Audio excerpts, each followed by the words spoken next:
So, hello out there to all our theater pod pals. We're going to be doing something a little bit different today with this episode because it will be streamed on a YouTube channel through a partnership with KBVR. But then we'll also be doing an audio version of this for the podcast. So there's two things going on right now. So just like bear with us because this is our first time doing this type of show or episode. But I thought it would be kind of fun to do something a little different today in preparation for our upcoming production of A Christmas Carol.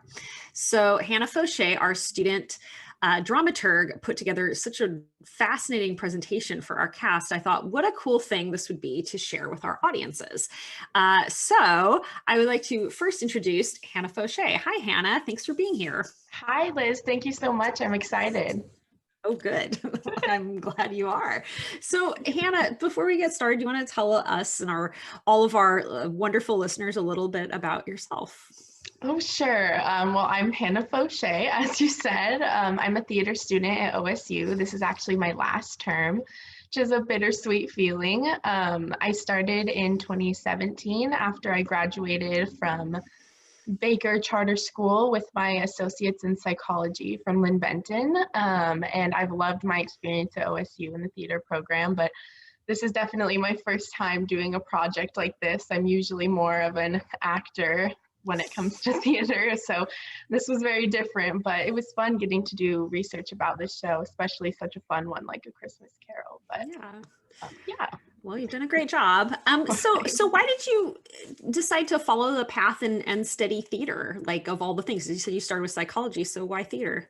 Yeah, well, I've always loved school, so I knew I wanted to go to school for something.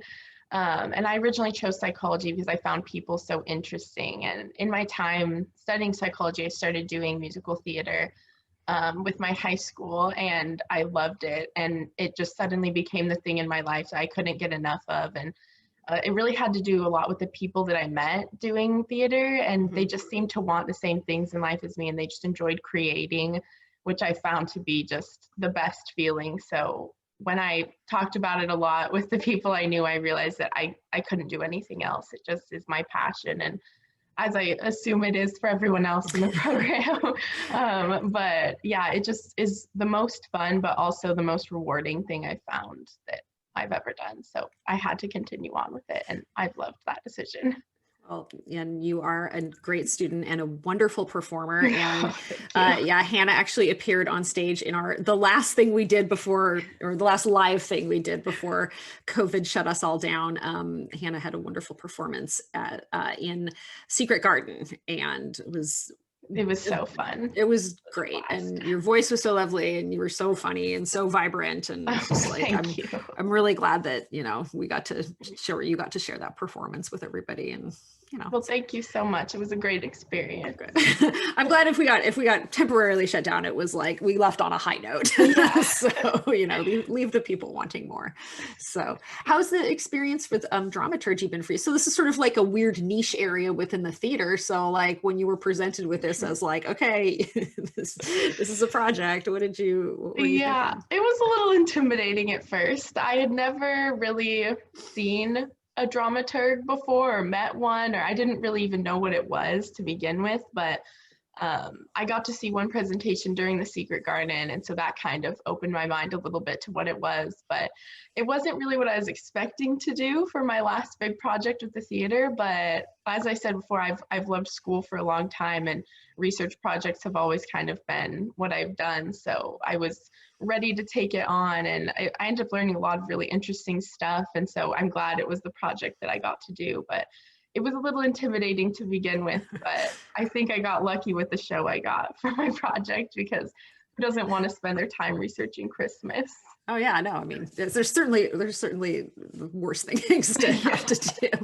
So what you've done and prepared for the cast, and we've already shared that, but now we're going to share with everybody else, is a little bit of background information about Charles Dickens, about the show itself, and among some really cool things about like Christmas holiday traditions and kind of why we do the things we do even today. So I thought that might be a fun way to kind of start to whet our appetites for the holiday season, here in, it is now known November, and this will be running before Thanksgiving. So, so I'm going to share the screen, and then you are going to kind of take it away. So, Okay. and none of you that are listening to this can see these wonderful slide images, but Hannah's going to.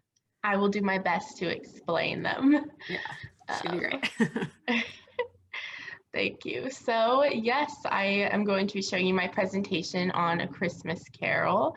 As you know, it was written by Charles Dickens, and I started doing some research on his life before he became a writer, specifically in his childhood, which he talked so deeply about being such a wonderful time in his life, spending it with his family and going to various schools, and he spent a lot of his time reading and playing and pretending and creating with his siblings, which I think you can kind of see how that would affect him as a writer later on, being so creative in his childhood.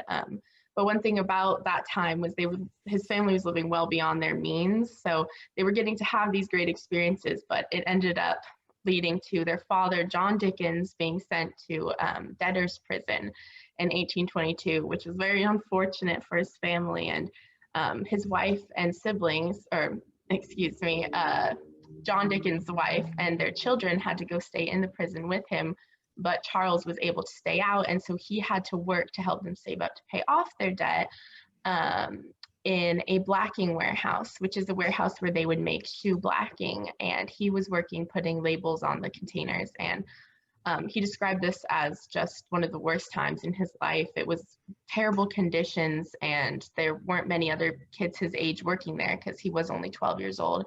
But the few that did were locked away like he was, in terrible conditions with almost unbreathable air, and they were treated very poorly.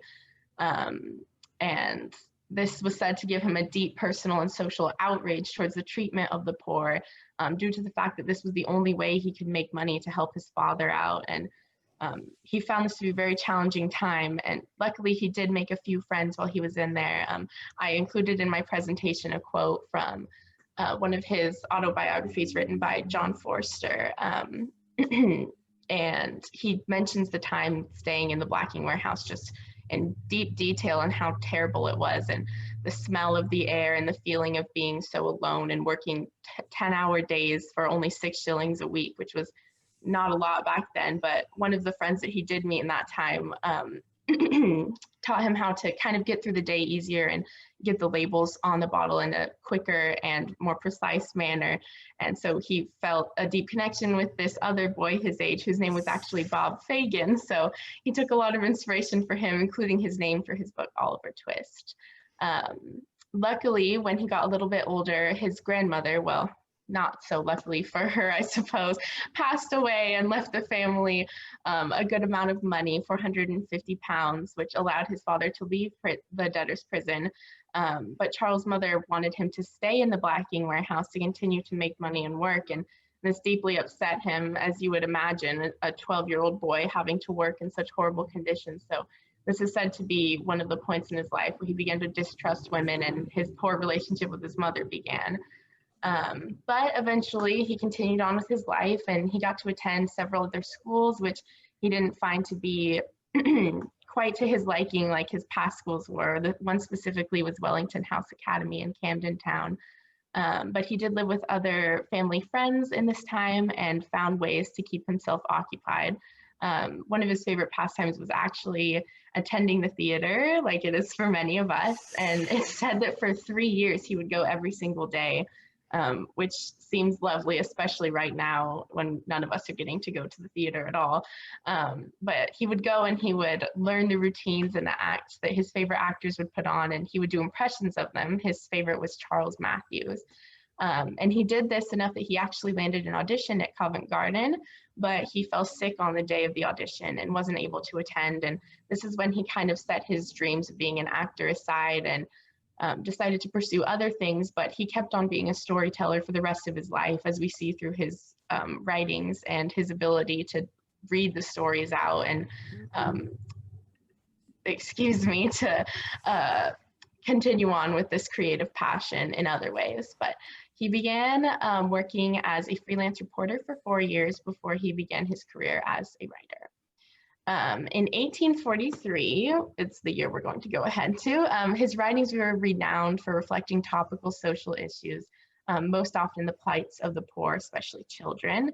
And Christmas was starting to be celebrated more widely thanks to the influence of Queen Victoria and her husband, Prince Albert. And if you're watching the visual version, I have a painting of the two here on my slide. And your screen isn't sharing yet, so we're having a little technical.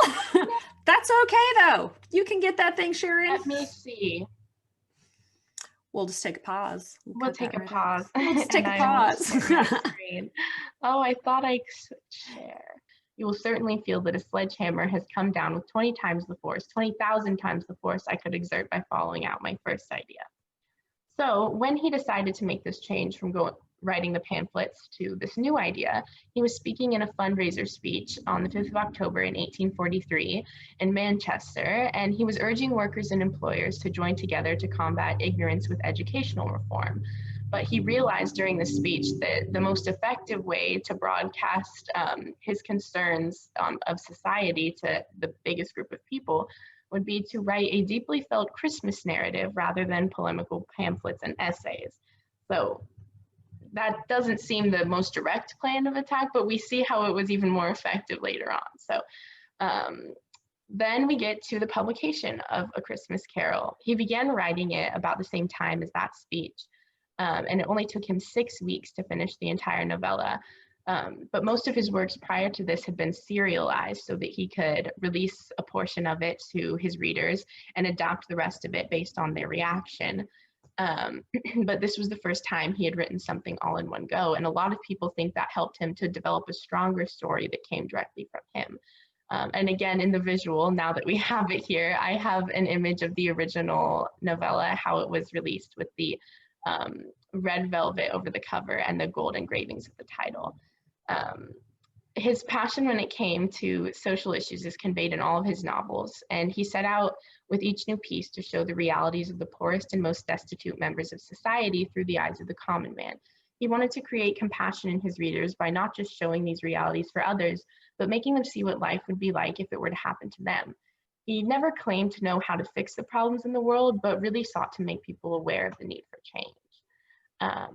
So his rush to publish this novel, to get it out before Christmas, caused him to not receive as much in payment as he expected to. He wanted it to have that very specific look of the red velvet and the gilt-edged pages. And he wanted the copies to also include 5 original black and white illustrations and 3 color prints to add to the creation of the environments in the story. And these combined really set him back and when it came to being compensated. So he only ended up making £230 when he expected to make about 1,000, which is equal to only making 23,000 today when he expected 99,000.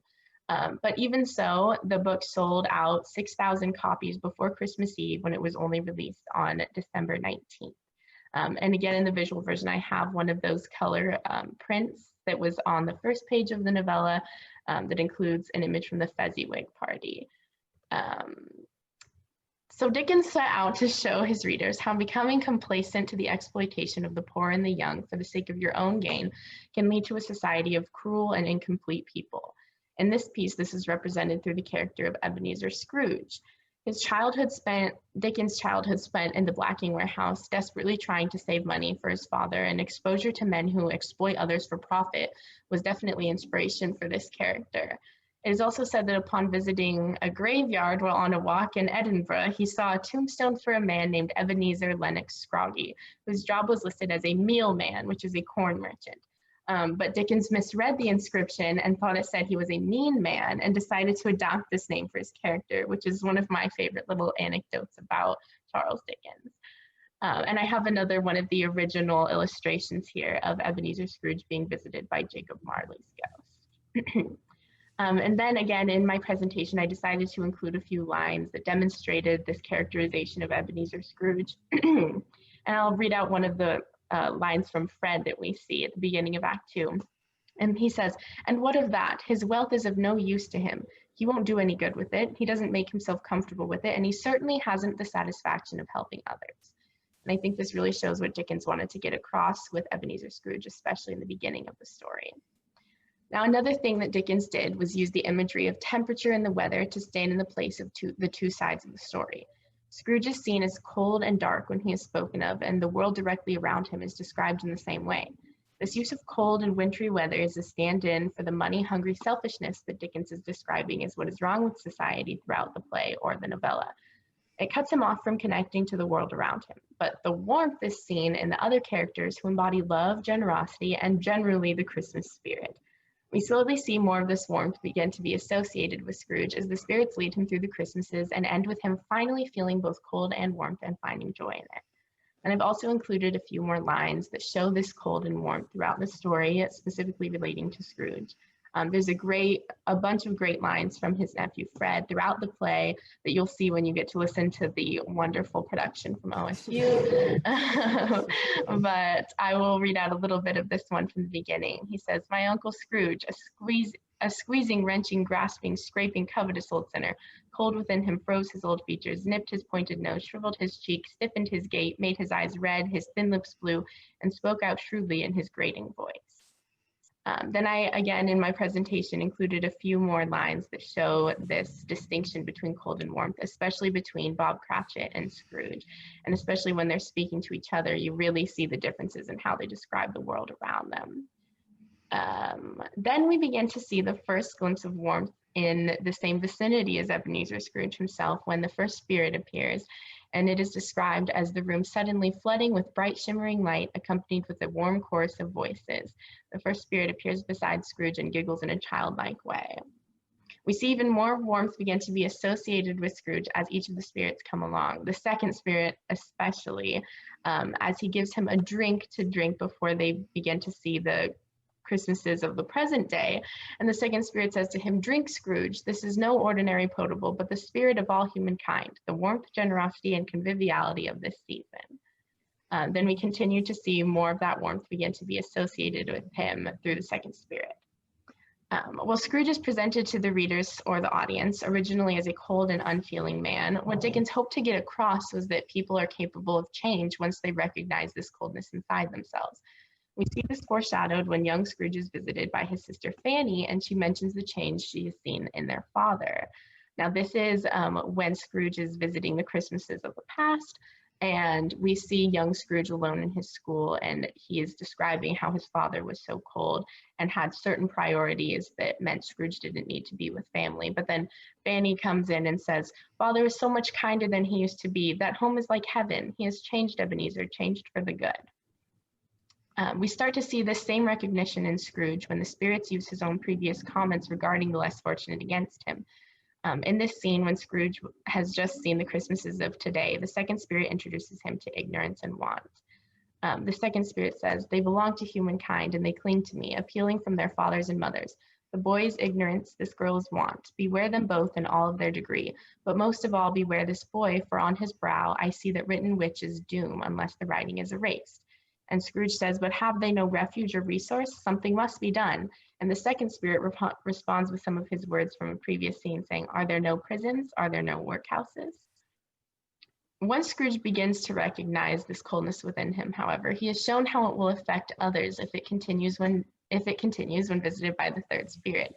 This ghost shows Scrooge what Christmas yet to come will look like if he continues as he has. And he sees how those around him begin to take on the same selfish and money-hungry attributes that he holds. Here we see people from his present life clinging to his possessions in hopes to sell them and feeling no remorse for his death because of how he was in life. And then I include a few lines from other characters that knew Scrooge in life when they're looking through his possessions and deciding to keep them or sell them for money because they know that that is how Scrooge would have behaved as well. Scrooge finally sees himself for who he truly is when visiting the Christmas yet to come. He's told of a cruel and unfeeling man whose death was mourned by no one, and this man seems to Scrooge to deserve this fate. Upon realizing that he is indeed that man, he is struck with not only the realization that he must change to save himself, but that he must change for others as well. He is faced with the outcome of a life spent exploiting those around him and not caring for the welfare of others. He sees how this will not only doom him to a fate like Marley's, but will end in the unhappiness of all those around him, as it did in his life, but he had chosen not to see it. And then I'm going to read out another line from Scrooge that fits really well with this. And in the visuals, I also have another illustration of Scrooge at his grave with the third spirit. But he says, "Good spirit, please assure me that I yet may change these shadows. I will honor Christmas in my heart and try to keep it all year. I will live in the past, the present, and the future. The spirits shall all stay with me, and I shall not shut out the lessons that they teach. I beg you, tell me that I may sponge away the writing on the stone." So then we finally get to see that Scrooge is changed. When Scrooge has been faced with the realities of who he is becoming and how he is affecting the world in such a negative way, he realizes how much he needs to change. We finally see the idea of warmth associated with him along with the cold, and we see him acknowledge the potential within himself to live the way he saw Mr. Fezziwig do so, which was the first place in his past where he encountered the generosity, kindness, and love that are associated with this warmth and with Christmas. And we have this really delightful line from Mrs. Dilber towards the end where she says, "He dressed himself in all his best, and giddy as a schoolboy, he bounded down his staircase to greet the world, crisp and fresh with snow and warmed by friendly faces." And then we also have this line from the novella that I really love where he's sitting with Bob Cratchit and it says, "His own heart laughed, and that was quite enough for him." So we see Scrooge's obsession with wealth and gain take away his family, his chance at love with Belle, friendships, enjoyments of everyday pleasures such as food, music, home, and his possessions, as well as warmth in general, all things that Dickens so strongly associated with Christmas. Scrooge changes when he learns that money, or gain for the sake of gain, as we hear Belle put it, is not life's sole purpose, and that he must prioritize these qualities seen in characters such as the Fezziwigs, Belle, his nephew Fred, and the Cratchits, all of which center around caring for others.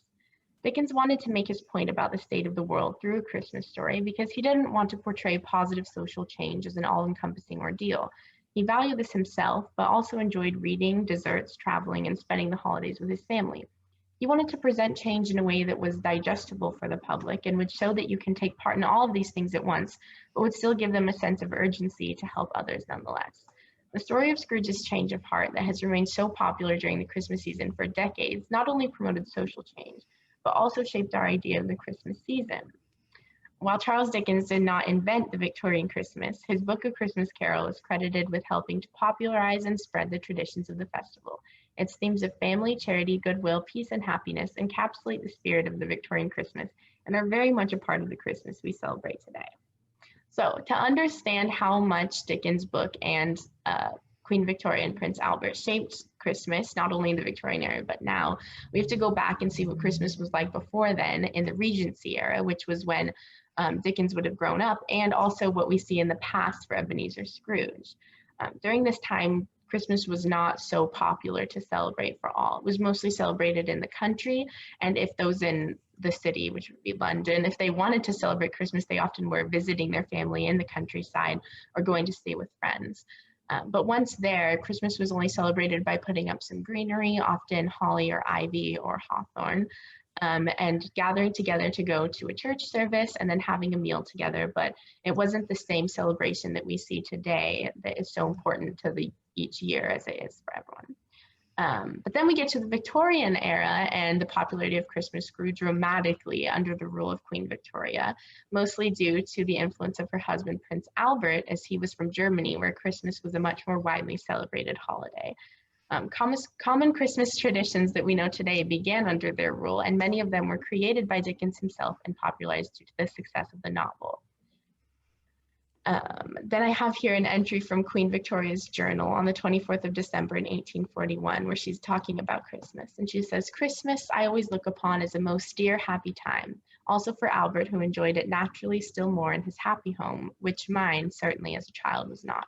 It is a pleasure to have this blessed festival associated with one's happiest days." So now I'm going to talk about some of the traditions that began in the Victorian era that we still see today. One of these was that of Christmas stockings. Just like now, Victorian children looked forward to opening their stockings on Christmas morning and finding it filled with sweets and toys, but mostly for upper class children, it was handmade toys and gifts, and then sweets such as barley sugar twisted into festive shapes, which one of these was a cane, which we still see today with candy canes, and Everton toffee, which is a treacle and butter mixture, just like the toffee we have today. But for lower class children, it was more likely to be citrus fruit like oranges or a few nuts, but it was still something to look forward to on Christmas morning. And then we see a Victorian Christmas dinner, which is very similar to our Christmas dinner traditions today.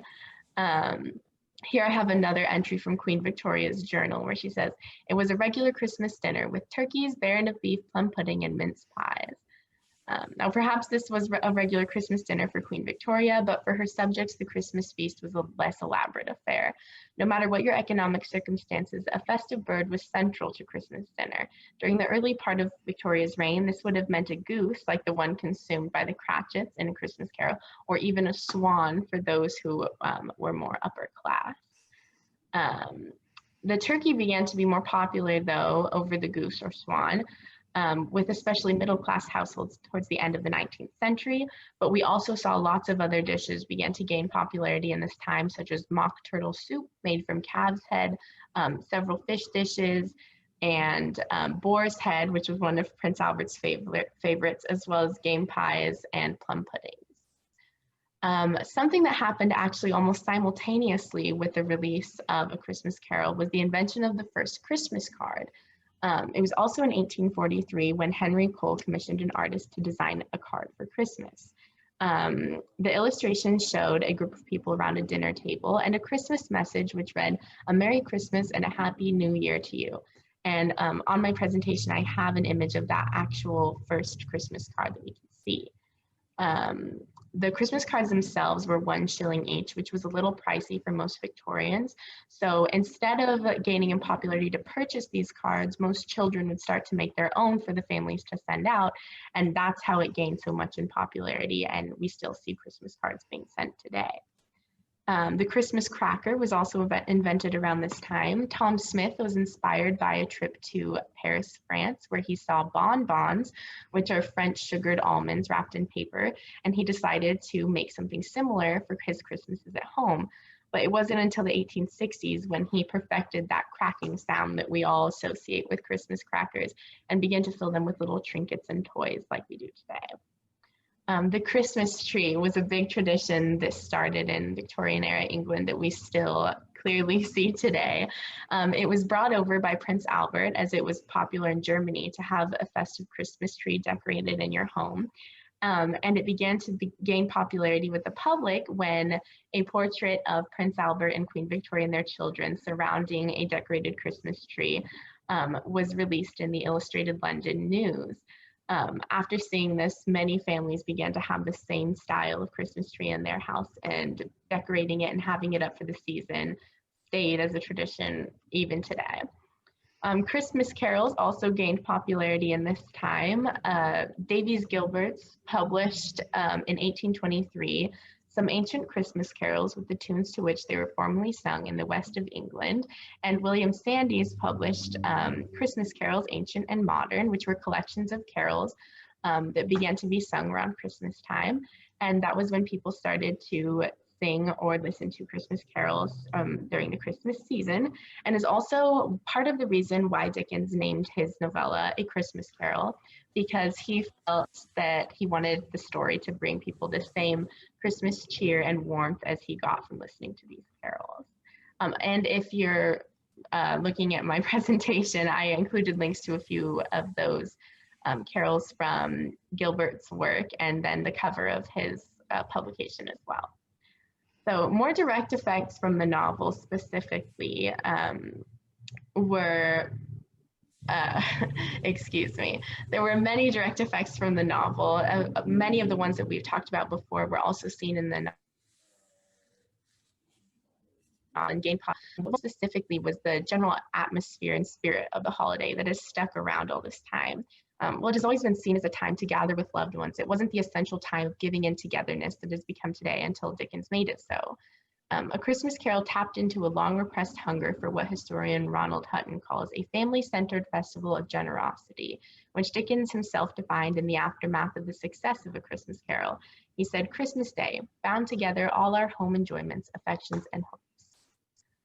Another direct effect that we see from the novel itself was the phrase "Merry Christmas." While the term merry had been associated with Christmas since the 1700s, it didn't pick up in popularity until the almost overlapping events of Henry Cole's first Christmas card, which had the phrase "A Merry Christmas" printed on it, and the publishing of A Christmas Carol. Both of these events spurred the public to begin using the phrase as a greeting, and it has stuck around ever since. Another term that we get from the novel is the term humbug, which was actually coined by Dickens himself and spoken by Ebenezer Scrooge, our main character. And it actually began to be used as a slang term in common vernacular during that time, but today we more associate it with the character himself whenever we hear it. Now moving on, there have been countless adaptations of the story A Christmas Carol since its initial release. As we all know, it seems every year there's a new film or stage production being made of the story. But the first was actually by Dickens himself. He would do public readings of the story all over Europe and the United States, and he would charge very low costs for the tickets and allow working class people to attend for free, as was in line with the ideals in the story. He wanted as many people to be able to hear the story as possible, and many of the audiences also said that it was the best way to consume the novel because Dickens was such a storyteller and put on voices for all of his characters and really loved sharing the story with others. The other first known staged adaptation, other than Dickens himself, was by British actor Seymour Hicks. Through the late years of the 19th century, he toured all over England doing his own non-musical adaptation of the story in which he played Scrooge. And then the longest running musical adaptation of the story is from Glendale Center Theater, and this year would have been their 55th annual production of A Christmas Carol. And it started in 1964 when they began running it. We also see many, many film adaptations, the first surviving of which being Scrooge or Marley's Ghost, which is a short British film. And it is a silent, about 3-minute long film that's available to watch online. And it's very entertaining to see a silent adaptation of A Christmas Carol and how they choose to portray the spirits especially. In recent years, the story has become more widely acknowledged as one intended for children, and we see that in film adaptations coming out. Several animated versions of the story have been released, such as Mr. Magoo's Christmas Carol, A Christmas Carol in 1971, Bugs Bunny's Christmas Carol, Mickey's Christmas Carol, and Charles Dickens' A Christmas Carol in 2002. There's many, many other notable adaptations of the film. A few that are my favorite are definitely A Christmas Carol from '84, starring George C. Scott, Scrooged from 1988, starring Bill Murray, and The Muppet Christmas Carol from 1992, which is my personal favorite. Then I like to wrap up my presentation with a few lines from the show that I think really show what Dickens wanted to get across with his story. The first of which being Marley, when he says, "Business, mankind was my business. The common welfare was my business. Charity, mercy, forbearance, and benevolence were all my business. And now, this time of year I suffer most. Hear me, Scrooge, my time grows short." And another from Fred that we see later on when he says, "There are many things in this world from which I have derived good, but by which I have not profited. Christmas is one of them. I have always thought of Christmas time as a good time, a kind, forgiving, charitable, pleasant time. The only time I know of in the long calendar year when men and women open their hearts freely and regard others as if they really were fellow passengers through this life and not another race of creatures bound on their own journeys. And therefore, uncle, though it has never put a scrap of gold or silver in my pocket, I believe it has done me good and will do me good, and I say God bless it." And that's my presentation. Well, thank you so much, Hannah. That was like so much information, and I think it's all really, really interesting. And I love how Dickens' sort of own, I guess, politics, got it. You don't really think of this as being like a political kind of story at all, No. or like a story really about like the potential for social change, but it really, really is, and that he took this impulse to try to make the world a little bit better. And we all know that working conditions and industrial revolution era England were just awful, and especially child labor and is everything. And it's so interesting to see how a piece of literature that we just associate with, warmth and holiday fun. And I think some people get get it in their heads that this is just like silly holiday schlock, but it's really not, you know. This is such a interesting piece of literature and something that's stuck with us for, you know, since the 1840s. So, you know, and it's really interesting to see how specific issues in society were what drew him to writing the story, but it's still so topical now. And if you're really paying attention when you're watching it or reading it or listening to it, you can see how it's encouraging us to really help others no matter what the state of our society looks like. But it is interesting to see what specifically spurred him on to write this story that we all still love so much. Well, and the information too about him, you know, kind of wanting to be an actor and loving the theater. It's like, well, that makes sense, because like characters in all of his novels, I mean, they're so vibrant. His dialogue is so funny. I feel like Dickens' work in general, I mean, it translates so well to stage and screen, just because the characterizations are so rich. So it's like, yes, he was a man of the theater. That's really kind of cool. So yeah, I loved it. And then I think it just sort of struck me. It was just, and I thought about this before, but I was also just, I think, seeing the image of Victoria and Albert around a Christmas tree. It's like, people used to just light candles and put them on a tree and just leave it up for a month. And it was like, that is a terrible fire hazard. And I think the danger is part of the fun. Maybe. Also, the eating swan was a little. Yes, a little off-putting, but. I know, but I mean, people eat bird, I guess. So yeah, different types of bird, I suppose. Who are we to judge? Yeah. Well. So we're going to flip it a little bit, and Hannah's now going to ask me a few questions, just to mix it up, about the production. So I will temporarily take off my podcast host and journalistic prowess hat off. I'm not a trained journalist at all. So. Well, yes, I've been really curious since doing all this research about Dickens and the story. What was it that made you want to do A Christmas Carol this year specifically? Yeah, what a great play to do in 2020. I think mostly, well, I guess to you know, back up, I think everyone who listens to this does know that, you know, we've really had to shift to an audio drama format, or at least mostly audio dramas right now, just because of all of our restrictions on gathering together. And, you know, I think one of the hardest things for everybody during this time has been like, you know, it's stressful. People are stressed out, they miss each other. And, you know, when times get hard, we have this human impulse to be together, and that's like literally the one thing we can't do. So, you know, I've been trying to find projects for our students to do that would translate really, really well to this medium. So stories that are really easy to imagine, you know, and things that you can create a really interesting soundscape for, and things with a lot of emphasis on the dialogue. And so I think, you know, Ernest, the first one we did like this is, you know, again, Oscar Wilde is such a genius, and his dialogue is so great that it was like, well, that's easy. And then this summer, Macbeth, you know, same thing. It was like, we really had the opportunity to be a lot more ambitious with that one. Oh, definitely. With the music and the sound effects and stuff. And so it's like, you know, that's the kind of story I think that you can, you know, just turn on in your headphones or play over your speakers and just really like get immersed in the world. And this story is that way too. Yeah. You know, again, because the dialogue is so great. And, you know, we have this opportunity to work with OSU Music to have some actual Christmas caroling.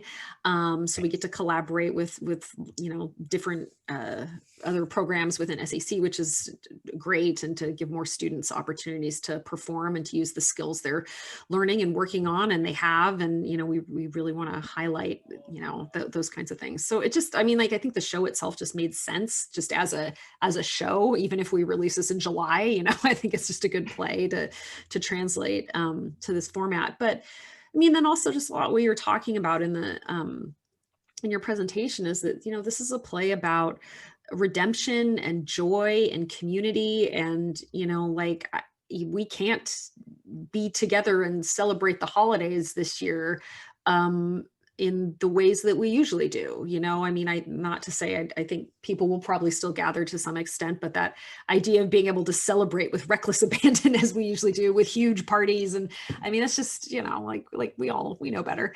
And even if we did, we'd all be wearing masks. So I wanted to have us come together and one, work on a project where we could all experience a lot of joy while we're making it. Just because it's fun to work on this. It's fun to tell this story. And, rehearsals are it's a good story about nice people who don't give up on this one guy who's kind of a jerk for some reason, so it's just like that kind of stuff I think is good for all of us as a educational community and for our students and everyone involved to work on. Is just like a nice thing. But then also it's like, yeah, this is the kind of story that we should be sharing right now in 2020. This is community matters, and people being able to like come together in some way, and the idea that it's a story about like people can change. Change for the good. And I just think that sense of hope that is a part of the story is just like a lesson that never gets old, but maybe one that I think we could all really benefit from hearing. And I really hope that parents share this with their kids and, make cups of hot chocolate and sit by a fire. And, it just seems like a very cozy way to spend like the holidays. So that's why. I hope that makes sense. It does. I think, yeah, like you were saying, hope and familiarity are two things that everybody's needing right now. And I think this story does a great job of bringing that. Yeah. So now a more, I guess, technical question. Have you adapted this script for the stage before? And how was that different to making it just an audio production? Yeah, I did. How did you know? No. So in 2014, I got a little commission, which is always nice when you're a playwright. It's like, oh, you will pay me money to do this. So from the Oregon Contemporary Theater to adapt it for their theater. And then I was asked to direct it as well, and just try to create a new sort of holiday tradition. So we did it in 2014 and 2015.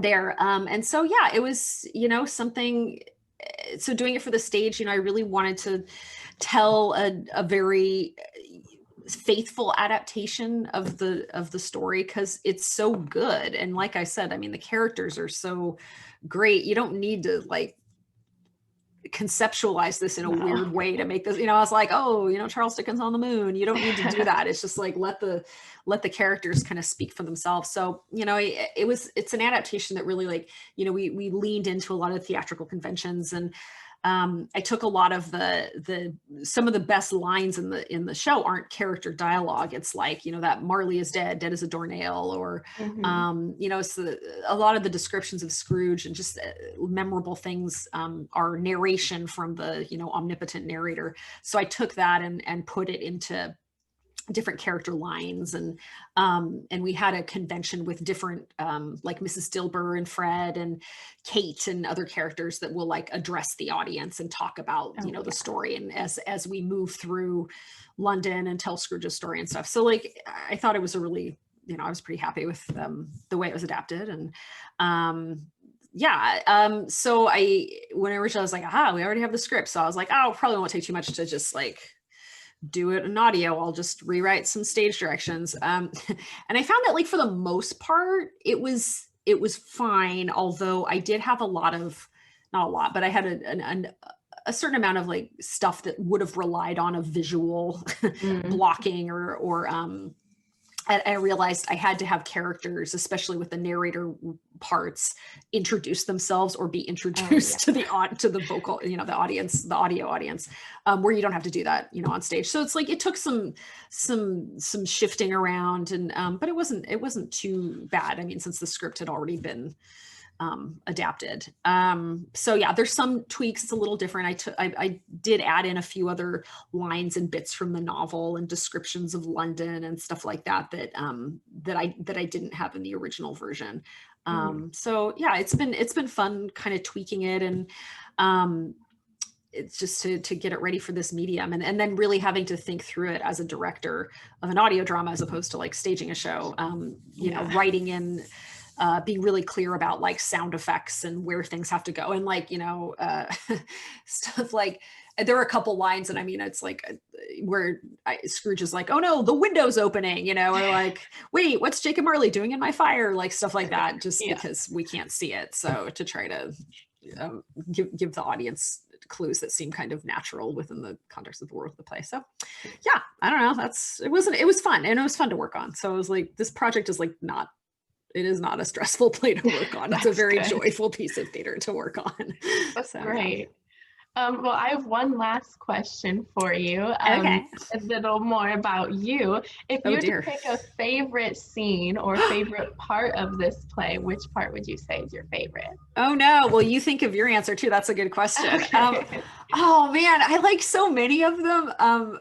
They're so like, because like, again, the dialogue's so great. There's two that I guess stand out, so I'll cheat a little bit. I love the for sort of the sadder part. I think the breakup scene is it's so good. It's just like, and it's so sad, when Ebenezer and Belle break up, because like in the way that, and it's the same way in the novella, where it's like basically you see them at this party and they have fun and they fall in love, and it's like literally the next scene, like she breaks up with him. It's like, years have passed and they still haven't got married and stuff. So I just think the performances that Kane and Lorna are doing as those characters are really moving. And so I'm excited for people to like sniffle a little bit at that. I also really like, just because it's like, oh man, no, it's like so many other things. I was like, wait, but this one too. But maybe it's just fresh in my head because we just rehearsed it. But the party scene where Scrooge visits nephew Fred with the ghost of Christmas Present, and Fred and his wife and their friends are just having this great time and playing these silly Victorian parlor games, and Scrooge is sort of realizing that he's like missing out on things. I think is a fun scene. So, but like literally every scene with the Cratchits, because they're so wholesome. It's like, so it's just, I don't know, it's a fun show. What about you? What do you like the most? I agree, there are a lot of really good moments. It's hard to pick one, but I would probably have to say the Fezziwig party is one of my favorites. It's part of that is what I've been there for the most, and I love any of the parts of the first Spirit because it's so exciting to go into the past and relive that with Scrooge. But the Fezziwig party is definitely my favorite part. Yeah, and I mean that's another thing too, just getting at like the themes and the why the show is so, I think, interesting and enduring, is that like, it's this whole premise that it's like how we change as individuals over time, and it's like if we can only remember who we were, and you see, it's like, yeah, there's kind of some reasons why Scrooge is the way he is. Not that it's great that he's the way he is, but that like he had kind of a traumatic childhood, and he endured a lot of suffering personally, and that really, really hardened him to the world. And maybe even that part of his story can help us empathize with everybody around us, that like everyone needs a little bit of kindness, as Tiny Tim eloquently brings up in his wholesome Cratchit way. So yeah, it was talking to Marion, who is playing Scrooge, and we should have Marion on here because he's played Scrooge several times. Oh, cool. And so he makes such a lovely Scrooge, but he says, he's like, Tiny Tim saves Scrooge, and it's that moment in that scene where he really, sees this, he learns to empathize again, but then also sees sort of the love and warmth in this child who really has so little, that I think that's a good moment that saves Scrooge's soul. So wow, yeah, that's really sweet. It really is. So, well, I guess thank you so much for sharing your presentation, all this information. And thank you. Yeah. So just for our listeners, so that everybody knows, and Hannah is also our assistant stage manager. She's pulling lots of duties and wearing many Santa hats. A lot of Santa hats in this. We'll be releasing our full audio drama production of this on December 11th. At 7:30 p.m. the episode will drop. So if you are subscribed to our Damn the Distance podcast feed, you will get it automatically in your feed, which is awesome. And between, now and then, we do have virtual tickets on sale.